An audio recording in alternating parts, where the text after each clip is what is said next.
Hey everybody, it's Jason Blaha here, and today I want to chat with you guys a little bit about a couple of the benefits of regularly rotating exercises or exercise variations for those of you who want to max out at a high frequency.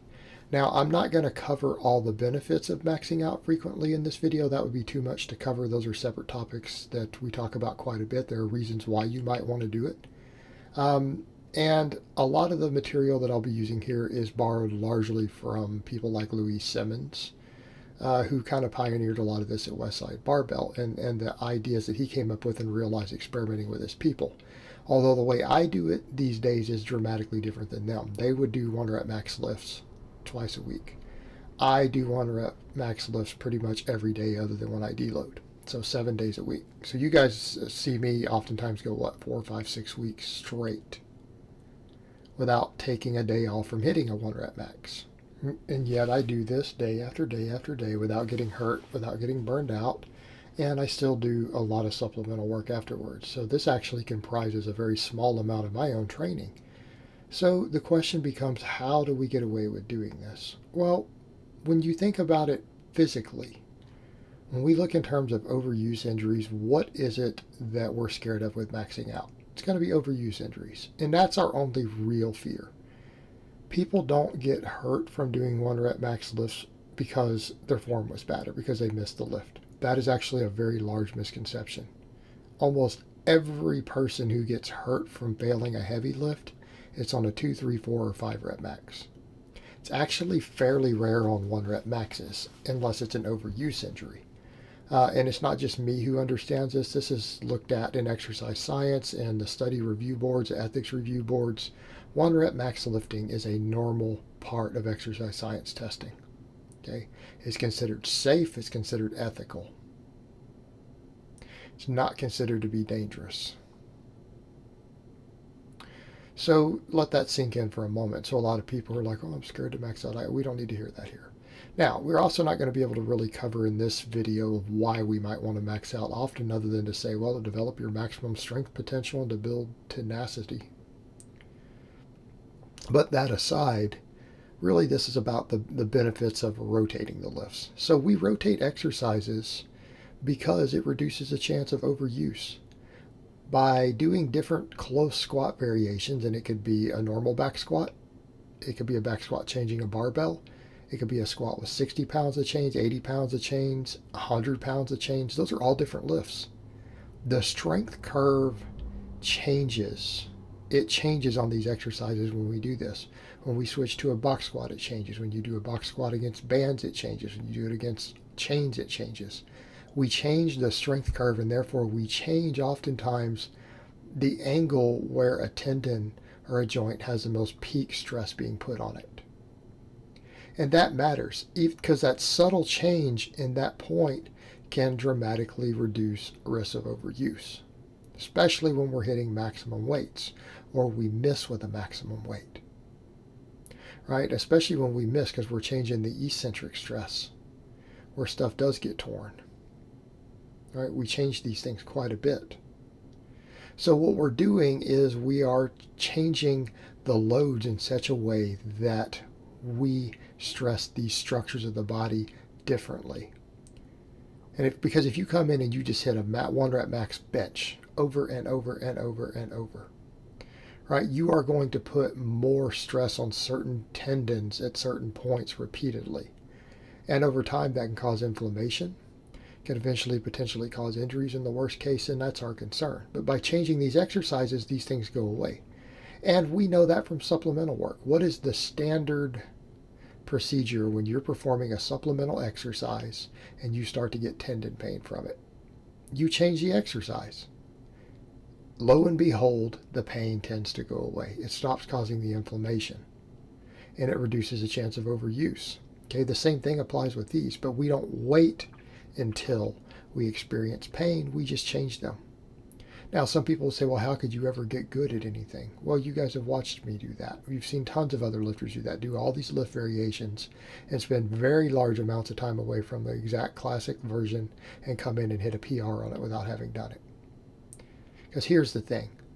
A box squat is still a squat. A squat against chains is still a squat. It is the exact same movement.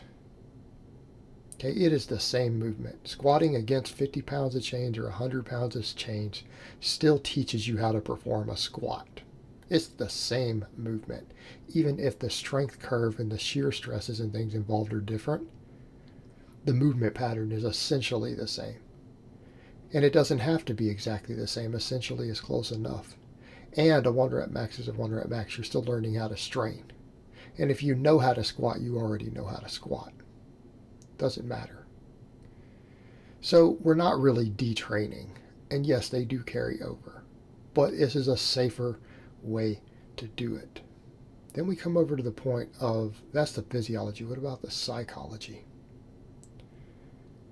I heard Louis Simmons give a lecture, and I've heard this lecture a couple of different times, where he was talking to a bunch of track and field coaches. And what he said, the reason they changed their max effort lifts is because you fail sometimes and you get beat up by a lift. Or you hit a really, really heavy lift and your brain knows that that beat you up and it hurt, right? You pulled a 1-inch deficit deadlift PR, or in my case, you see in one of these, you see me miss a PR. Psychologically, you remember that failed PR. You know that you got your butt kicked by a 1-inch deficit deadlift. To come in and try it again, and if you miss it a second time, that does not build confidence. In fact, that builds fear. Subconsciously, people say, oh, it does not. Yeah, it does. Subconsciously, you know that you got your butt kicked by that exact movement twice now. You really want to do it a third time? Probably not. And the way that he described it is, if I have one of my girls running track, because he was talking to track and field coaches, if I have her running track, and we go to a meet, and she gets beat by this other girl who's slightly faster than her, and I know is faster than her. She gets beat up, she lost. It's demoralizing. She takes second place behind her. It's like, if I want to build her up and make her stronger and more confident, do you think the very next meet next week I want to go have her run against that same girl again? She knows that that girl beat her.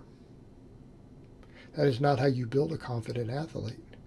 It's like, no, I'm going to go run her against other girls. I'm going to go run her at other meets where that one's not going to show up. She didn't have to fight against her again and lose again.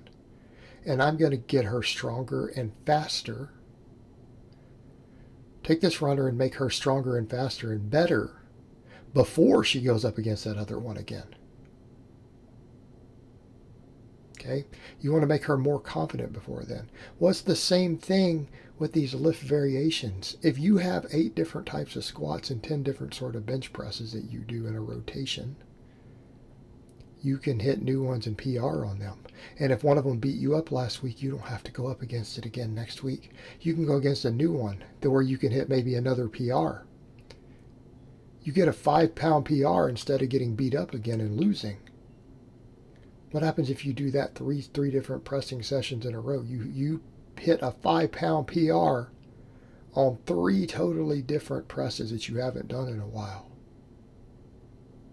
Now, people would say, well, it doesn't matter because they're not the original. Psychologically, it matters.